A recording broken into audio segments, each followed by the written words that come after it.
चाणक्य और मिट्टी की शक्ति। बहुत समय पहले की बात है। भारत भूमि पर राजनीतिक उथल-पुथल थी। राजा कमजोर थे, प्रजा शोषित थी और विदेशी आक्रमणकारियों की नजर इस पवित्र धरती पर लगी हुई थी। उसी समय तक्षशिला विश्वविद्यालय में एक विद्वान आचार्य रहते थे, आचार्य चाणक्य, जिन्हें हम कौटिल्य और विष्णुगुप्त के नाम से भी जानते हैं। चाणक्य केवल एक शिक्षक नहीं थे, वे राष्ट्र निर्माण का स्वप्न देखने वाले दूरदर्शी विचारक थे। अपमान से जन्मा संकल्प। एक दिन चाणक्य को मगध के राजा धनानंद के दरबार में बुलाया गया। चाणक्य का उद्देश्य था राजा को यह समझाना कि राज्य की नीतियां गलत दिशा में जा रही है और यदि समय रहते सुधार नहीं हुआ तो देश को भारी नुकसान होगा। लेकिन घमंडी राजा धनानंद को यह सलाह पसंद नहीं आई। उसने दरबार में सबके सामने चाणक्य का अपमान किया और उन्हें जबरन बाहर निकलवा दिया। दरबार से निकाले जाते समय चाणक्य के वस्त्र अस्तव्यस्त हो गए। वे बाहर आकर राजमहल के द्वार पर बैठ गए। क्रोध, अपमान और पीड़ा के उस क्षण में चाणक्य ने धरती की मिट्टी उठाकर अपनी मुट्ठी में भर ली। इतिहासकारों के अनुसार उसी समय चाणक्य ने कहा, जब तक इस मिट्टी में मेरे श्वास चल रहे हैं तब तक धनानंद को उसके सिंहासन से हटाकर रहूंगा। यह मिट्टी केवल मिट्टी नहीं थी, यह भारत की आत्मा थी। यह उस भूमि का प्रतीक थी जिसके लिए चाणक्य जी अपना पूरा जीवन समर्पित करने वाले थे। चाणक्य की रचनाओं, विशेषकर अर्थशास्त्र और चाणक्य नीति में बार बार भूमि, जड़ और नींव की बात आती है। चाणक्य मानते थे, जैसे मिट्टी को समय, पानी और धैर्य चाहिए, वैसे ही मनुष्य और राष्ट्र को भी समय, नीति और अनुशासन चाहिए। वे कहते थे कि जो व्यक्ति मिट्टी की तरह सहनशील और बीज की तरह धैर्यवान होता है, वही एक दिन विशाल वृक्ष बनता है। तक्षशिला में पढ़ाते समय एक दिन चाणक्य अपने शिष्यों के साथ भ्रमण पर निकले। रास्ते में उन्होंने देखा कि एक किसान सूखी, पथरीली जमीन को बार बार जोत रहा था, जबकि वहां कुछ भी उगने की संभावना नहीं लग रही थी। शिष्यों ने पूछा, आचार्य, यह किसान व्यर्थ परिश्रम क्यों कर रहा है? चाणक्य मुस्कुराए और बोले, आज यह भूमि मृत दिखती है, लेकिन किसान जानता है, मिट्टी कभी विश्वासघात नहीं करती यदि उसे समय और श्रम दिया जाए।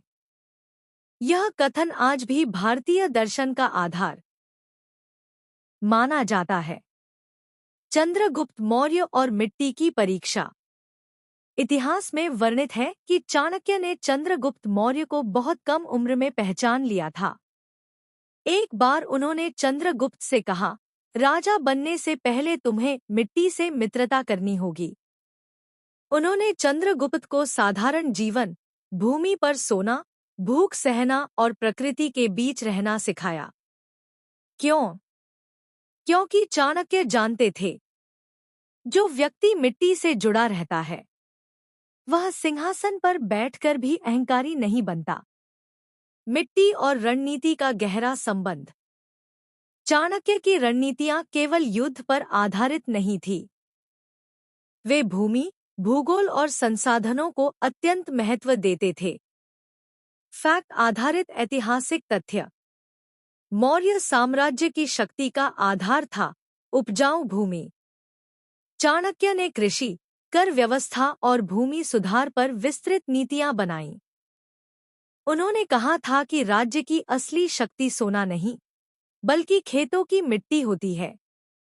मिट्टी की तरह चुप रहो, पर मजबूत बनो। चाणक्य का एक प्रसिद्ध विचार है, भावार्थ।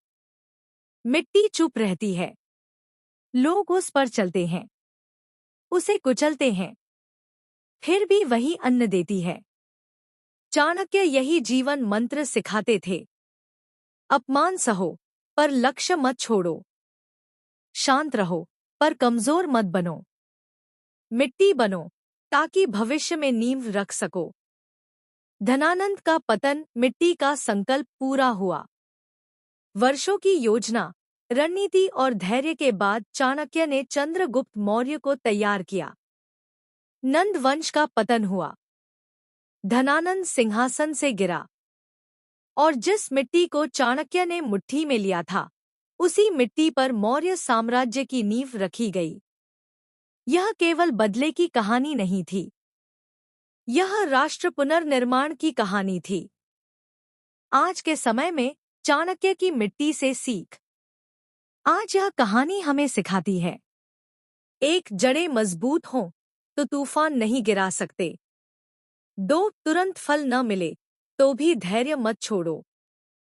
3, अपमान जीवन का अंत नहीं, शुरुआत हो सकता है। 4, जो मिट्टी से जुड़ा है वही ऊंचाई पर टिकता है।